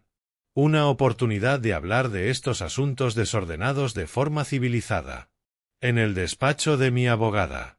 Mañana a las 10 de la mañana. Asumo que recibiste los detalles. No pienso acercarme a tu abogada, escupió, sin convicción. Esto es acoso. Es una simple reunión de negocios, Brenda, dije. Y dejé pasar una astilla de hielo, el movimiento final, el jaque mate. Deberías estar. Y dile a Todd que venga también. Pausé un latido, dejando que calaran mis siguientes palabras. Creo que le interesará mucho lo que vamos a tratar. No esperé su respuesta. No la necesitaba. Su terror vibraba por el teléfono. Terminé la llamada, dejándola a solas con mi invitación simple, devastadora. El choque final estaba fijado. Irían. No tenían otra opción. La sala de juntas era fría y silenciosa como una tumba. Una versión más íntima del despacho de Angela, con el mismo minimalismo y la misma vista intimidante de la ciudad. Nos sentamos alrededor de una mesa negra pulida que reflejaba nuestros rostros tensos como un espejo oscuro. Yo a un lado con Angela. Enfrente, los restos fracturados de mi antigua familia. Leo era un fantasma. Derrumbado en su silla, hombros caídos, ojos fijos en la superficie vacía de la mesa. Parecía no haber dormido en días. La ropa cara ahora le colgaba, restos de una vida cortada en seco. A su lado, Brenda, un retrato de pánico apenas contenido, espalda rígida, manos apretadas en el regazo, rostro pálido y tenso. Evitaba mirarme, su mirada saltaba por la sala, buscando una salida que no existía. Y junto a ella, Todd. Intentaba parecer aburrido y desafiante, apoyado en el respaldo, un brazo colgando. Pero la fachada era papel. Un tic en la mandíbula, los ojos, antes ufanos, duros y vigilantes. No venían a dialogar. Venían a sentencia. Angela dejó que el silencio se estirara, táctica para que la ansiedad fermentara. Sentada en cabecera, un expediente delgado frente a ella, era la imagen de la autoridad profesional. Por fin, tras una eternidad, abrió la carpeta. El leve roce del papel fue el único sonido. Gracias por venir, dijo, nítida, sin emoción. Estamos aquí para tratar ciertas irregularidades financieras en el fideicomiso educativo establecido por mi cliente, el señor Jack Callahan, en beneficio de su hijo, el señor Leo Callahan. Deslizó un documento, el acuerdo del fideicomiso. Como saben, prosiguió, mirando a Brenda y a Todd, este fideicomiso se creó con el propósito específico y legalmente definido de financiar la educación superior de Leo y sus gastos razonables durante ese periodo. Los términos son muy claros. Deslizó un segundo documento, el extracto bancario con 48 pagos mensuales de $2.000. Lo menos claro, su voz seguía perfectamente pareja, es el propósito de estos pagos regulares, por un total de $96.000, hechos desde una cuenta financiada por el fideicomiso a una sociedad privada. Puso un tercer y último documento en la mesa, la impresión del registro de B&T Holdings LLC. Tocó con una uña impecable la sección de socios gestores. Una sociedad que, como ven, pertenece a la señora Brenda Callahan y al señor Todd Sterling. En términos legales, cuando una parte en posición de confianza, como un progenitor, dirige fondos destinados a un beneficiario hacia una empresa que esa misma parte posee, por servicios que nunca se prestaron, eso no se llama comisión de gestión. Se llama malversación. Una profunda violación del deber fiduciario. Brenda emitió un sonido ahogado. El rostro de Todd se volvió máscara de piedra.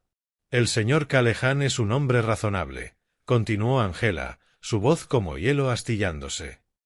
No desea una batalla legal pública, prolongada y potencialmente dañina. No está buscando la devolución de los $96.000 malversados. Simplemente quiere cerrar este capítulo. Miró directamente a ambos y su voz bajó un tono, con un nuevo peso de final. Sin embargo, una infracción de esta naturaleza otorga al fiduciario, el señor Callahan, ciertos derechos unilaterales para proteger los activos restantes del fideicomiso de nuevas malas prácticas. Ahí venía el giro. El movimiento que no verían venir. Por lo tanto, anunció, cerrando la carpeta con un clic suave y definitivo, desde las 9 de la mañana de hoy, el señor Callahan ha ejercido su derecho como fiduciario. Todo el capital restante del fideicomiso educativo de Leo Callahan ha sido disuelto y sus activos transferidos. Se han movido a una renta vitalicia de jubilación de largo plazo, bloqueada, a nombre de Leo. Los fondos serán inaccesibles para cualquiera, incluido Leo, hasta que cumpla 60 años. El silencio que siguió fue absoluto. Como la caída de una guillotina. La boca de Brenda quedó entreabierta, incrédula. La máscara de control de Todd por fin se quebró, el rostro palideció y en sus ojos brilló una furia impotente. El dinero que cultivaban, el flujo futuro que contaban ordeñar, acababa de desaparecer, encerrado por los próximos 36 años. Habían sido superados, no solo financieramente, sino legalmente, sin recurso. En ese instante, me volví hacia mi hijo por primera vez. Me miraba, no con ira, sino con una desesperación hueca y sin fondo. Había perdido su futuro 2 veces en una semana. No voy a verte en la calle, dije, claro y sereno, solo para él. Esta es mi oferta final. Pagaré el depósito y los primeros 6 meses de alquiler de un estudio pequeño. También pagaré la matrícula de un curso de 1 año de administración de empresas en el colegio comunitario. Tras esos 6 meses, estarás por tu cuenta. No habrá más dinero, ni coche, ni tarjetas. Esto no es una negociación. Es un salvavidas. Te aconsejo que lo tomes. Brenda y Todd se marcharon sin una palabra. No se miraron entre sí. No me miraron a mí. Salieron como 2 soldados derrotados. Su conspiración compartida era ahora lo que los separaría. Angela recogió sus papeles, me dio un leve asentimiento profesional y salió con discreción, dejándonos a Leo y a mí, solos, en la sala acristalada y silenciosa. Él no se movió durante un buen rato. Se quedó mirando el espacio vacío donde habían estado su madre y su marido. El fantasma, el fracaso, el chico que lo había perdido todo. Finalmente levantó la cabeza y me miró. Tenía los ojos enrojecidos y huecos, pero por primera vez en años estaban claros. La arrogancia se había ido. El sentimiento de derecho se había ido. Solo quedaba la verdad cruda y dolorosa de su situación. «Papá», dijo, con voz baja y ronca. «Lo siento». Fueron solo 3 palabras. No hubo discurso dramático, ni excusas, ni justificaciones. Solo una admisión simple y desnuda. No bastaba para sanar años de desprecio, pero era un comienzo. Una piedra firme puesta sobre tierra baldía. Desde ahí, Quizá, algún día, se podría construir algo. Más tarde, ese día, me senté solo en mi jardín. El sol de la tarde me calentaba la cara. No sabía si Leo aceptaría mi oferta. No sabía si de verdad cambiaría o si esta semana brutal sería solo un shock temporal. Reconstruir una vida y un carácter es un camino largo y difícil, y tendría que andarlo él. Mi trabajo como su financiador había terminado. Mi trabajo como su padre, al parecer, acababa de empezar, pero en términos completamente nuevos. No me sentía un ganador.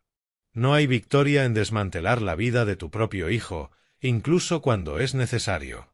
No había alegría en exponer la codicia de mi exesposa. Solo una sensación profunda y silenciosa de corrección. Por fin hice lo difícil. Elegí la verdad dolorosa sobre la mentira cómoda. Puse límites donde no los había. El viejo Jack, el hombre que pagaba la paz a cualquier precio, había desaparecido. Miré el jardín que había construido con mis manos, la casa que Sara y yo hicimos un hogar. No actué por ira ni por venganza. Actué como custodio, guardián de la vida y los valores que ella y yo levantamos juntos. Simplemente restauré el orden, no con gritos, sino con una hoja de cálculo, una abogada y el amor difícil e inquebrantable de un padre. Y en la quietud de mi patio, por fin sentí lo que había faltado tanto tiempo: paz. Mi propia paz, ganada y pagada. Esta historia nos enseña que hay una línea fina entre ayudar y facilitar. El amor verdadero a nuestros hijos no se mide por cuánto les damos, sino por el coraje de prepararlos para el mundo real. Permitir que el desprecio y el derecho crezcan sin freno, financiados por nuestra generosidad, no es bondad. Es una traición silenciosa a nuestro deber de enseñarles responsabilidad y amor propio.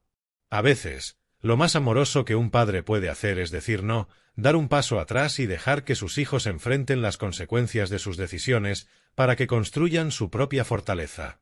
¿Qué habrías hecho tú en mi lugar? Cuéntamelo en los comentarios.